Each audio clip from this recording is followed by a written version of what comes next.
ahead. Yeah. Um, okay, so hello, good evening, and welcome, welcome, welcome. Thank you for being here, Nina, Carol. So good to see you. Tonight is an introduction to a framework that helps people move from surviving to thriving personally, professionally, and entrepreneurially. Okay. This is about clarity. So there's no pressure here. There's no sales. We're here to give you the information that you need. Okay. All right. So now let me make sure that this is working the way I want it to. Uh-oh. Oh, here we go. Technology is a beautiful thing when it's working. Okay, so why does YEA exist? YEA exists because too many capable, talented people are just surviving. They are overwhelmed, they're isolated, or unsure of their next step. When they were created, when we were all created to thrive. That's why YEA was created. This program provides structure, it provides support and community to people who don't have to figure out growth alone. That's why exists today. I am going to bring on Carol a little later, but right now we're just going to keep things moving. So we're going to talk about the seven pillars to thriving. That is the foundation for this entrepreneurial program. Okay. Okay. All right. And forgive me with this PowerPoint that I'm doing here, but it's okay. We're gonna keep moving. So what does thriving mean? Thriving doesn't mean life is perfect. It means clarity. It means confidence. It means consistent action, okay? And support, even in the middle of a challenge. That's what it means to be thriving. Thriving is intentional, all right? So, I got to remember which way I'm going. The seven pillars framework. So I'm going to just give a very high level overview on the seven pillars. Mindset. It's the biggest deal, right? Um, Yeah. it is, it's the foundation. It's the foundation for everything that we do in our life. It shapes how um, how we see ourselves. It shapes our circumstances and it shapes our future. Most people don't fail because they lack ability. They get stuck, sorry, in beliefs that they never question. Okay. In YEA, we help people to recognize and replace limited beliefs so growth becomes possible. That is mindset, and it is the biggest deal. Pillar number two is focus. Focus determines outcomes. So when you consistently focus on, or what you consistently focus on, it grows. When you ignore, it fades. Mm. So overwhelm usually isn't about doing nothing, but it's about trying to do too much without clarity. And that's why we need to learn how to focus. Pillar number three, declaration. This is one of Carol's favorites, I believe. And so declaration means naming what you want clearly and loudly. Undeclared goals stay ideas. Declare goals, activate accountability and movement. And I'm just going to stop here for a moment because I want to give you an example of how powerful declaration is. So, Carol, if you wouldn't mind just sharing um, your sharing how declaration helped you to go from zero to where we are now in 82 countries. All right. So I'm actually just going to point something out. If you look at Eudine's background, it says 76 plus. You look at mine and it says 82. Well, that's a contradiction. But here's the deal. I created her background back before no, just a little bit before November. I created this one like 2 days or 3 days ago. So we have gone from 76 countries to 82 in a very short period of time. Now, how we actually got into 82 countries is I declared this way back when, about 5 years ago, that I wanted to go global. Now, I didn't know how, how I was going to do that. My knee shook when I said it because I didn't have any clue how that was going to happen. I was only in the US at the time. So, but here's the deal. When you declare something, people around you know what you're up to. And so one of my dear friends, he was a head coach in my program back then. He said, "Carol, I'm going to Africa." And I said, "Keith, find the entrepreneurs over there." Now, if if I had not declared that, how I would have been with Keith when he said he was going to Africa. I would have said, "Oh, Keith, have fun, enjoy, send pictures. I know they're going to love you over there, right?" But because I had declared it, I absolutely had an intention around it, and I saw the opportunity that I wouldn't have seen otherwise. I wouldn't have seen that as an opportunity if there was no purpose or declaration that I had said before. So you will see opportunity. When you declare something, opportunities, doors start opening, resources start coming, teams start joining you and aligning with you. And you see them as opportunities, not just as, oh, good. Okay. So declaration has become my most favorite pillar because it has moved my life so forward. So it moved us into 82 countries. I started doing this in Africa in 2020. Okay. That's Wow. when we went global, was our first country in Africa, Ghana. And that's it. And since 2020, we are now in 82 countries. You never know when you declare what's going to get produced. Mhm. Okay. So that's why it's my favorite one. And Wow, then it's given me so many more things, but that is my favorite story to share is how we went global. that's powerful. So, again, declaration isn't about pressure. It really is about ownership. And I think the key phrase here is words create movement. That's what declaration is all about. Mm. So we're going to move on to pillar number four, visualization. So visualization creates a roadmap. When you can't see where you're going, your decisions start to align with that future. All right. So visualization is important to be able to see where you're going and then take the action that you need in order to get there. So visualization is about seeing your idea in action, seeing your goals first, and then taking action. Oh, so this should actually say pillar number five, not four. It's pillar number five, accountability, imperfect action.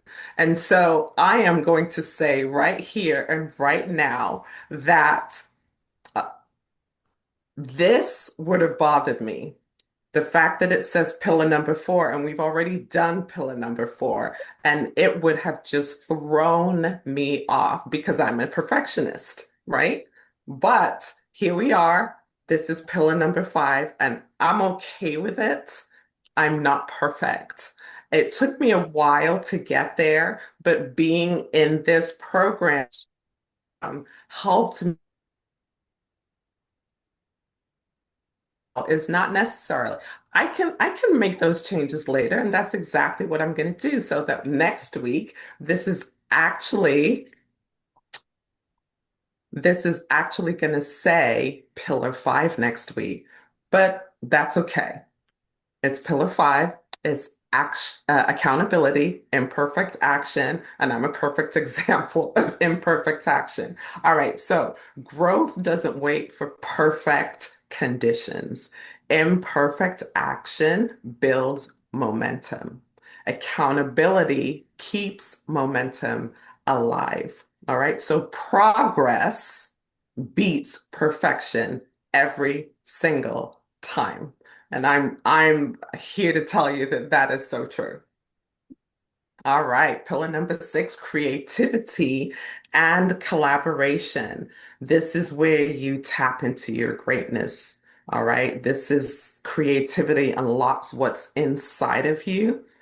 Collaboration allows you to go faster and further than you ever could alone. And I think in Carol's story, if she had not spoken about what her dream was, other people can't hear it. And if they can't hear it, then they're not going to be able to say, oh, you know what, Carol?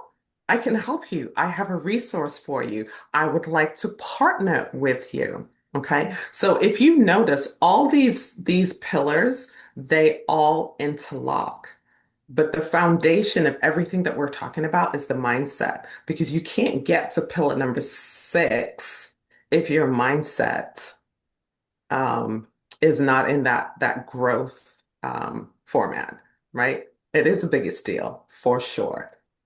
All right. I want to share So something. please do, Can I Carol. share Yes. something? Okay. So inside of creativity, I ask my students in YEA Global, and say, okay, so guys, where is the richest place on the Mhm. planet? That's right. And some of them have heard it and some of them haven't, so I tell them not to shout it out. But where is the richest place on the planet? It's the cemetery, because there are so many people's brilliant, beautiful ideas that died with them because they didn't take any action. So we then didn't get to experience their greatness, and they didn't get to experience their greatness. And I tell my Mhm. students, don't make that cemetery any richer. Bring your ideas out, put actions to them, and let us experience your greatness. Okay. Yeah, definitely. And when you collaborate, you go faster and you go further. Mm. That's what collaboration does. So pillar number seven, another one of Carol's favorites. Um, I have to say this before I explain about community and leadership, that this program is probably one of the only programs I'm aware of that when people complete the program, they stay. They stay and they let the community know what they're doing, what their struggles are. If somebody in the community is struggling, people will start sending their ideas, their suggestions, their encouragement. And community is so important. In this program, at least, it's the glue that holds everything together for sure. Community is the glue that holds all of the pillars together. So without the mindset, and without the community, it's like a sandwich. Mindset, community, and then you've got the filling in between that. It's so very important. And then leadership. Um, Leadership is not about a position, it's about influence. it's about service, and it's about responsibility in a new era. And I Mm. say the word era because I want Carol to just briefly touch on the project that you have partnered with recently. Yeah. So I'm declaring, um, but my partner that I'm collaborating with, he actually declared it first. He declared it on LinkedIn in his banner saying he wanted to build 1 million bold leaders by 2030. And I said, a man after my Yeah. own heart. He is literally declaring this out to everybody on LinkedIn, okay, with his banner. And I said, I've got to meet him. So I messaged him and I said, I can align with that. I want to work with you. Now we do a podcast about the new era of leadership, and it's all inside of that we're raising more leaders, not followers. We're raising more leaders to be leaders, to lead in a heart-led leadership, not in a boss, not in an ego, not in a it's it's all about me. It's all about others and service to others. And it is getting bigger and bigger. And we have a group on LinkedIn right now, and if you have an interest, we would love to have you be a part of it. And my niece is in it. A lot of people are in it now, because it is that we are teaching heart-led leadership. And that's what we're teaching in YEA now also. Yeah. Absolutely. Thank you so much, Carol. And we have to realize and recognize no one thrives alone.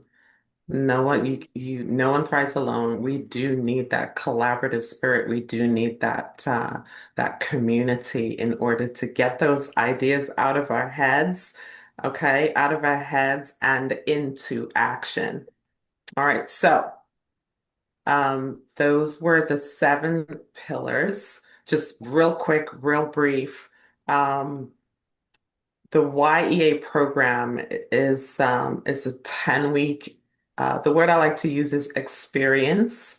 It's a 10-week experience where these pillars are applied in real time with mentoring, accountability, and community.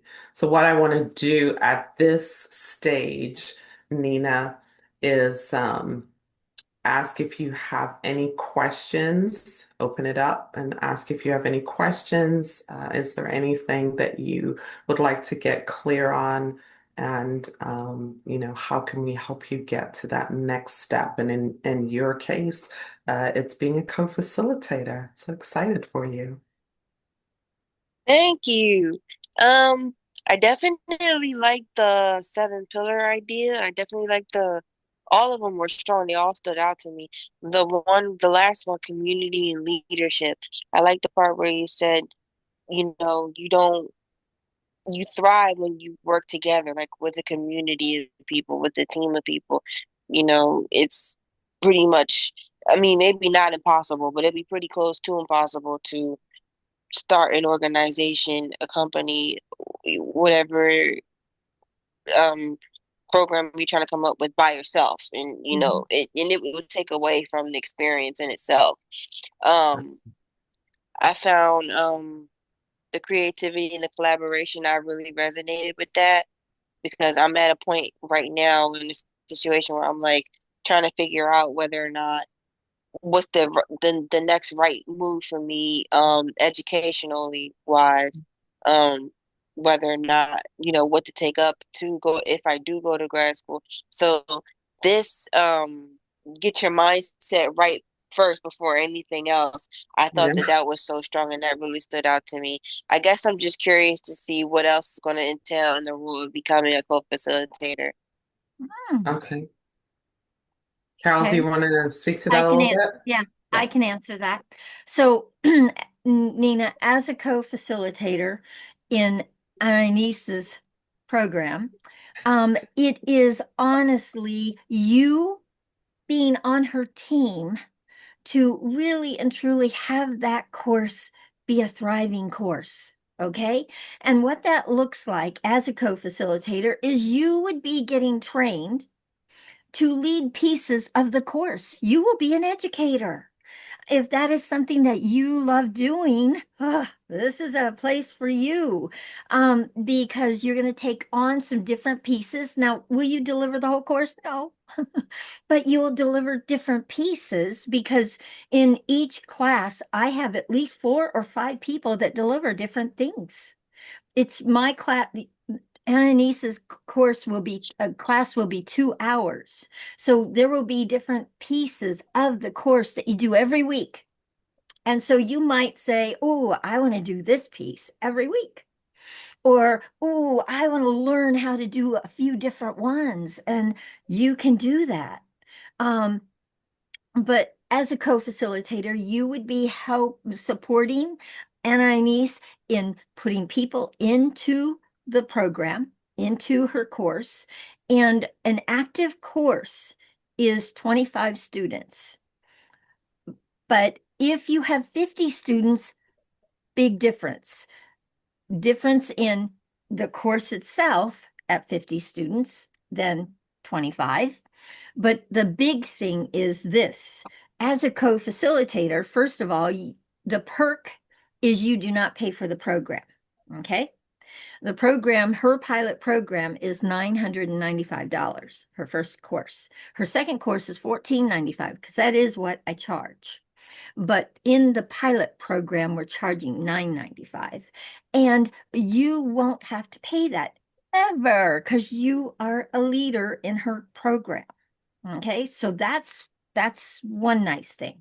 The second thing is this: once you and she and her other co-facilitators put 50 students in seats, you now go into our affiliate program and you actually can make money from bringing more students into the program. Okay. So with 5 Oh, co okay. yeah, because we have an affiliate program. And so once you're out there, if you're marketing, you're emailing, you're telling people, and somebody comes in after you've done your 50 students, because that's the requirement for the affiliate program to kick in. Our course can go up to 100 students.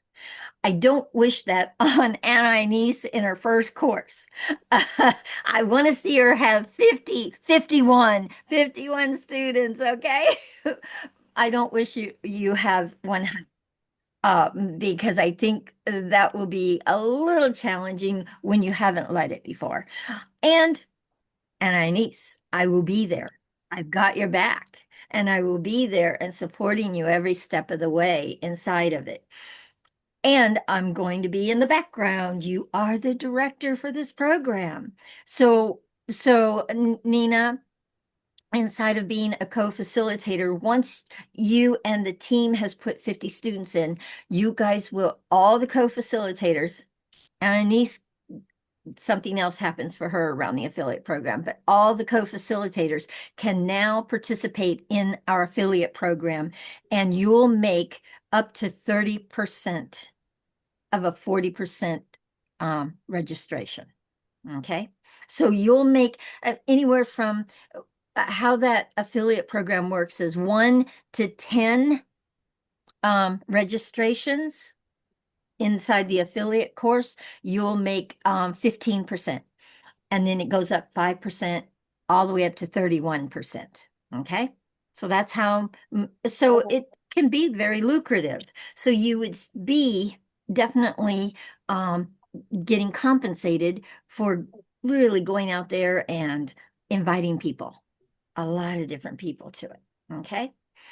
So we want to make sure that the co-facilitators do get paid, but we can do it in that way. Okay. I want to thank Nina for coming. I'm glad to see you.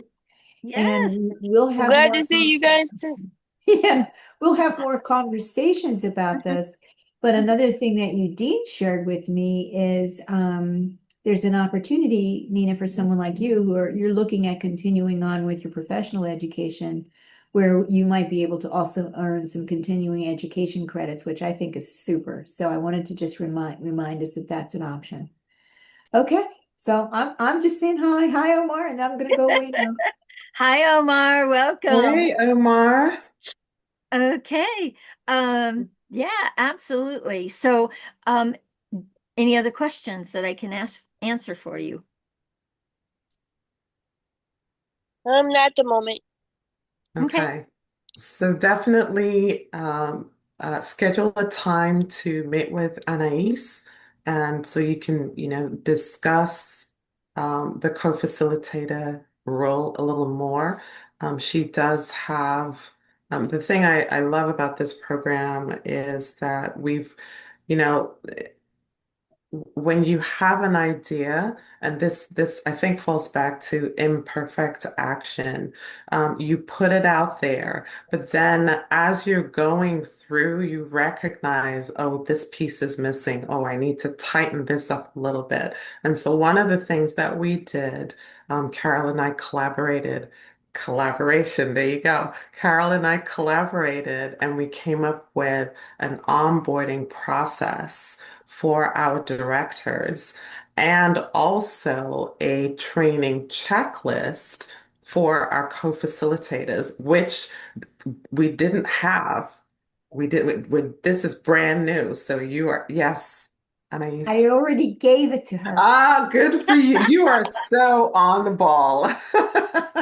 I love it. Um, but again, this just shows that, Carol had this idea. She put it out there. She's been doing it for years. It's been very successful. But you can then have somebody like me who is very strategic in her thinking. And I thought, I think there's something missing. And so I went to Carol. I said, hey, can we talk about this? And so now we have that piece. And I'm sure as we continue, as the program continues to grow, there may be other pieces that we see. Wow, this is missing. Maybe we need this. Maybe we don't need this anymore. But again, it's about collaboration. It's about taking ownership, leadership, and having that mindset to not be closed and fixed in how we think, but to have that growth mindset, to be able to look at ideas from different angles and say, hey, you know what? That might work. Let's talk about it. Let's work on it. Let's do it together. So Nina, thank you so much for Yeah. being here. Omar and Anais, you wanted to share I do something? want to share this because I don't know how much information Nina gave you about the professional situation that she's already in. And she is working with a special population. And I can imagine, because I could declare it, that there might be a way for Nina to be able to connect her population that she's working with what we're doing. Just in the way that you connected with veterans, Mhm. Carol, Yeah. Nina is working with people who might benefit from getting maybe not all of the program, but some of the program as they're continuing their development and maturation as an adult. So I wanted to throw that in there before I Oh, forgot. wow. Okay. Okay, excellent. Well, we are here as a community, so whenever you're ready to share and get a little deeper, Nina, we're here. But that's what Anais is there. She's the director of that program, so she's the one you need to have that conversation with, and then Anais can come to Carol, and we'll go from there. But I do thank you from your little town outside of Philly for being here. Stay warm because I know you guys had a lot of snow in that area. And I think there's more to come, unfortunately. Oh, Uh, So, Yeah. well, I declared that we were not going to have a national, emergency here. We only got 3 inches. oh, great. oh, That's awesome. I was start like, well, declaring, guys. Start yeah, we declaring. don't need that. I declare Yeah. we're getting less than a foot. I was like, Right. okay. All Good for right. you. Good for Um, you. So before we end, I'd really love to hear what Nina does, what you're up to.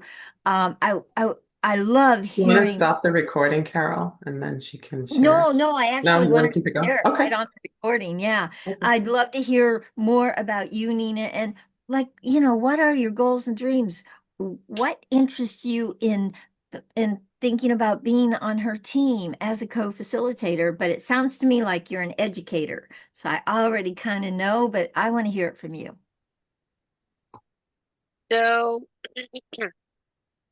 right now, I did begin my journey um, in education. I initially found a company called ESS, and they hire for substitute teachers. Oh, And I worked at a school called William C. Bryan in West Philadelphia for about 10 months. But in doing that, that was not it was an awesome time. I learned a lot of things about education and working in the field of education, especially public school education. But the job was it was a lot more in depth than I ever thought it would.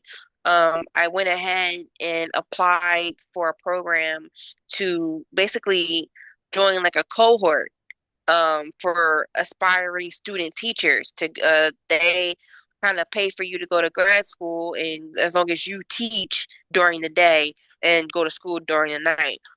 oh, That ended up not being the choice that I made. I quickly realized it was like at the same time I was teaching at that elementary school, but at the same time I was a tutor for a private company in mathematics, and then another I was doing something. I was an art instructor at the Hmm. Arts League on 42nd and Spruce, and I realized you're good at it. You have a knack for it, but that's not quite where you want to be.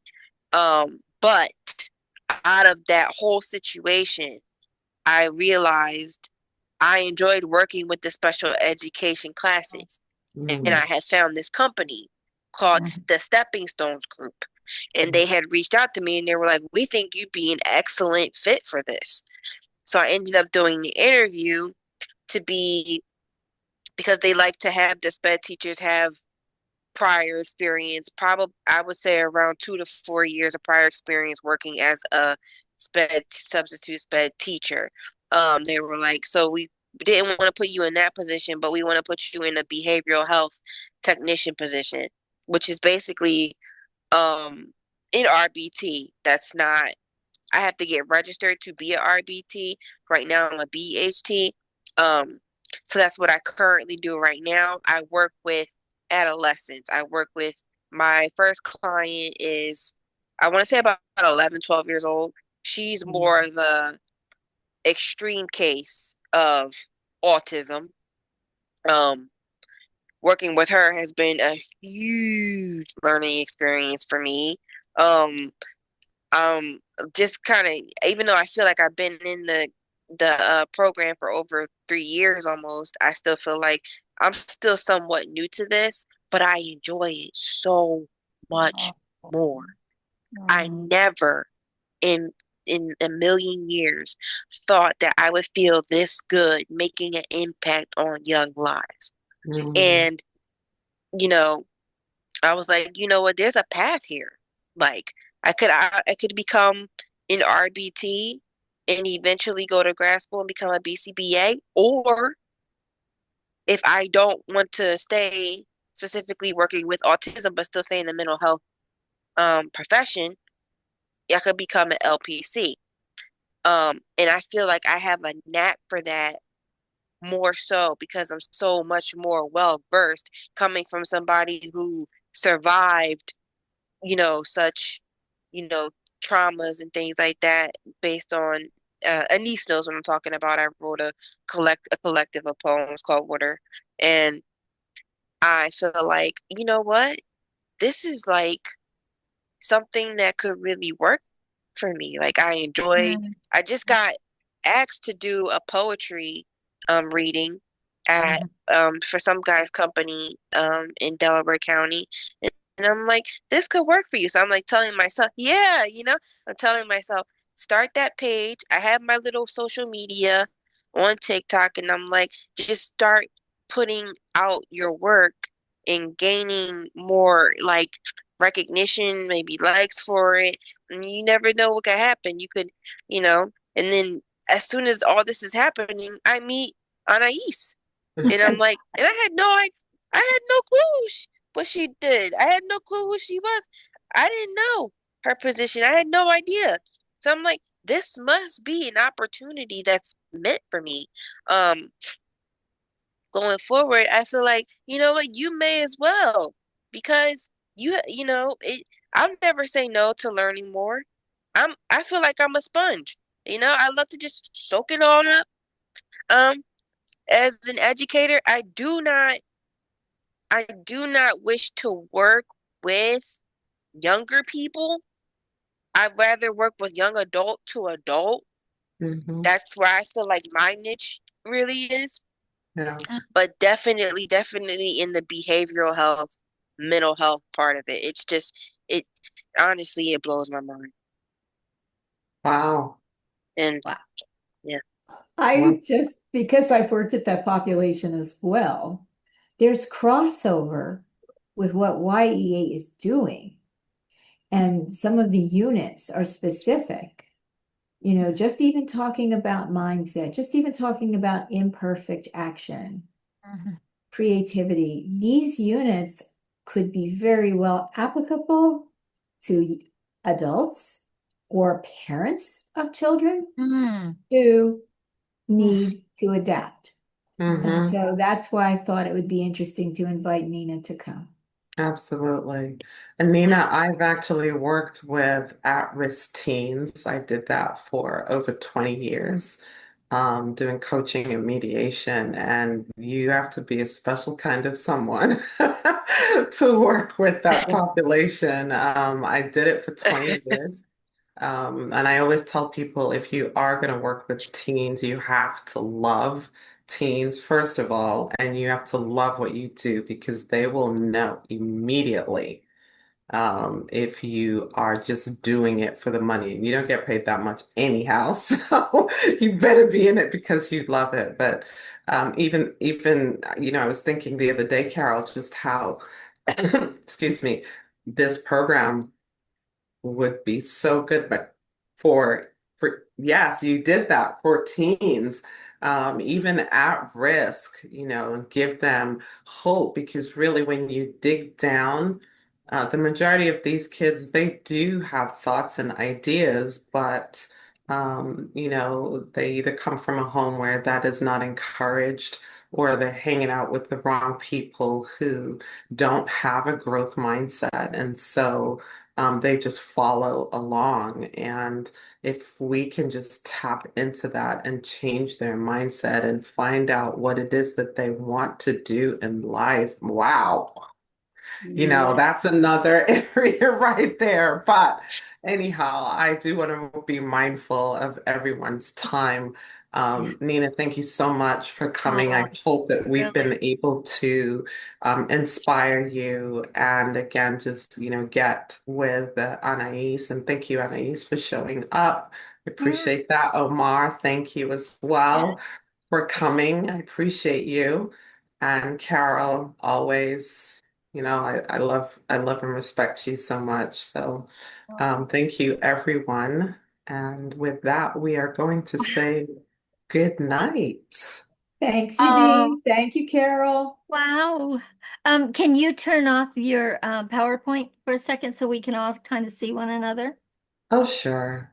Yeah, Okay, let thank me stop sharing. you. There you Yeah. go. So I want to just say this to you, Eudine. Guys, Yes. Eudine and I have been friends for a very long time, and I'm so excited that I am working with her again. And we went years where we didn't work together, but we stayed in touch. Mhm. Eudine, you did such an amazing job tonight. Thank you. Thank Thank you. you. Listen, you are going to be, you're really going to be doing this piece for all of the directors to be able to send their possible students and their co-facilitators to find out more about YEA. It it was absolutely perfect except for the wrong Oh, the number on. numbers. You better believe when I get off here, I'm changing, fixing it. It was absolutely perfect. I couldn't have done it any better. Thank Thank you. you. Thank you. Thank you. And Anais, thank you. And Omar, thank you. Nina, just so you know who Omar is a director. He's training to be a director in Guadalajara, Mexico. And so he will be, Wow. yeah, he'll be teaching my program in Guadalajara, Mexico. Yay! Yeah, so Awesome. I just wanted you to, because he came in and I just wanted to make sure you knew who he was also, okay? Yeah, remember, 82 countries. So I have directors that I'm training and working with in many different countries besides the US. Mhm. Okay? So anyway, thank you for giving us your time. Thank you for coming to see who YEA is. And please, please get with Anais and create.